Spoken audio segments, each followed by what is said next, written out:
Men sevgan va oila qurishga tayyor bo'lgan obrazlar. Birinchisi Bom va tanlov bilan boshlanadi. U ham bo'lsa Afsungar serialidagi Artur.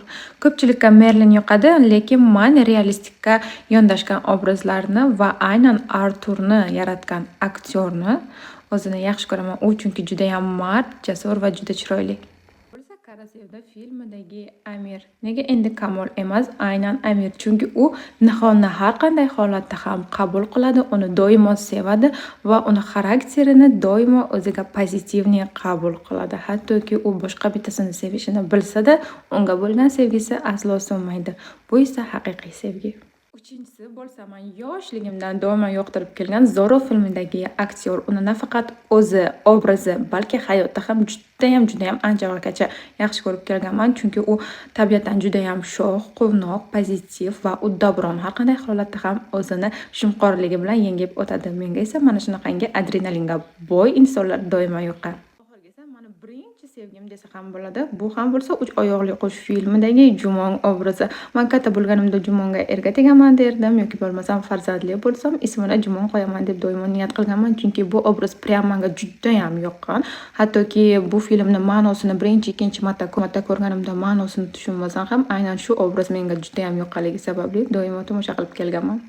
Sizlarga ajoyib videolar olib bo'lgandan so'ng qornim och qolganini his qilib, obedga nimadir pishirishga qaror qildim. Shkafimni yaxshilab kavlasam, shunaqangi makaron chiqdi. Bugun sizlar bilan quyuqroq va suyuqroq bo'lgan makaron tayyorlashni birgalikda ko'rib chiqamiz. Bu retsept hech qayerda yo'q. Prosta uydagi bor narsalardan nimadir ijod qilib yaratishga o'zim qaror qildim. Odatda bizga oyim shu narsani o'rgatadilar. Uydagi bor narsadan ayol kishi nimadir yaratib, o'zi taom tayyorlashni bilish kerak deydilar. Makaronni alohida qaynatib olish uchun bitta suv qo'yamiz. Undan tashqari esa piyoz, pomidor va sosiskani bitta tovada yaxshilab qovurib olamiz.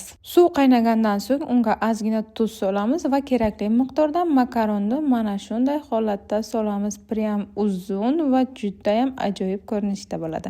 Makaronlar pishgandan so'ng esa tovada ularni birgalikda yana 1-2 daqiqaga pishirib olamiz va tarelkaga solib olamiz. Shunaqangi chuqur tarelkaga solganinglar ma'qul, chunki suvliroq bo'ladi.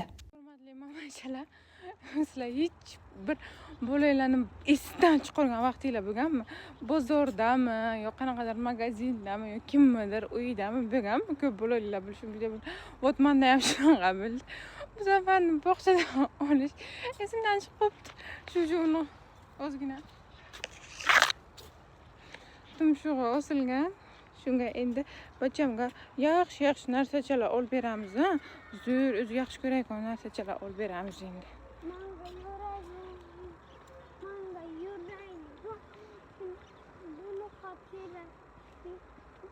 O'zi bebimdan so'rashtirib, bebim nimaligini, nima yurganini o'zi beraman. Xo'p, o'sha uchun qimmatga tushmaslik uchun, ko'p rasxod qilmaslik uchun bolalarni hech qachon hech qayerda esdan chiqarmanglar.